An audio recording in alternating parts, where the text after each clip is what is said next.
If you listen to everything, which I try to minimally, I try to microdose every side of the equation. I don't want to be an ostrich with his head in the sand, but at the same time, if I go down the rabbit hole on New World Order or government surveillance or any of these things, it doesn't leave me in a good space.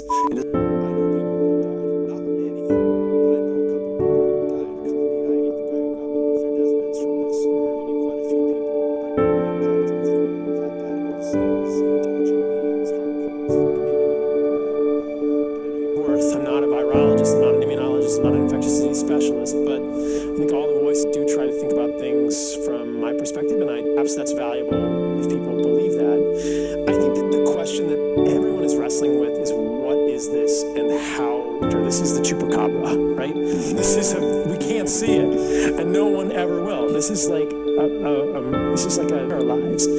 And that's what we're still trying to figure out. And so everybody wants to know the identity of coronavirus. Who is coronavirus? This is also the usual suspects. And who is Kaiser Soze? And it's a bunch of blind men. It's men with their hands on the elephant saying, here's a trunk, here's a hoof, here's a butt. Is it just like something we've seen before? Is it truly different? What does it tell us about ourselves? What does it tell us about the health of our people? And how should it affect the way we live our lives? Because what do we know? This is not the first infectious disease humans have ever suffered from, right? There have been bad ones, like the bubonic plague, which is Yersinia pestis. What are we dealing with?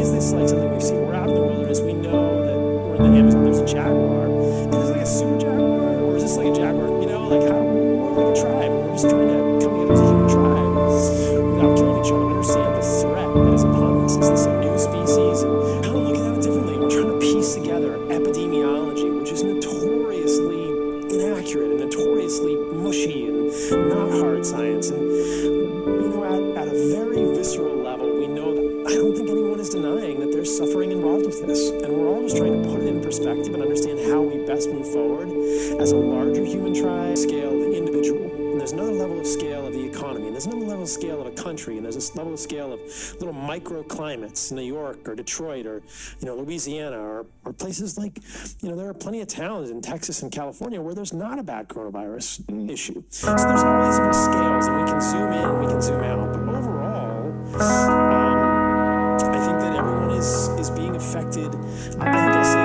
most broadly, what I see happening is that people are being affected by the news cycle.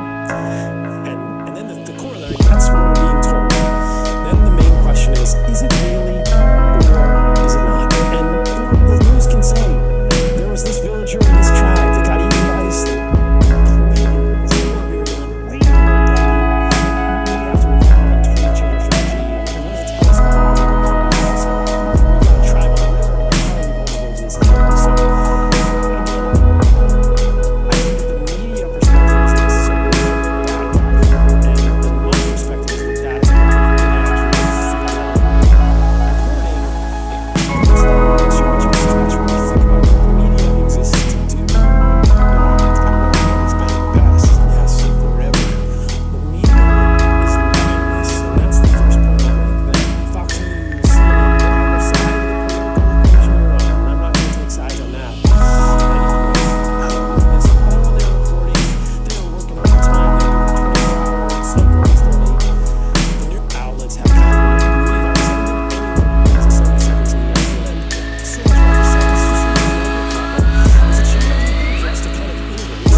massive herd goes headfirst into it, against the wind, against the snow.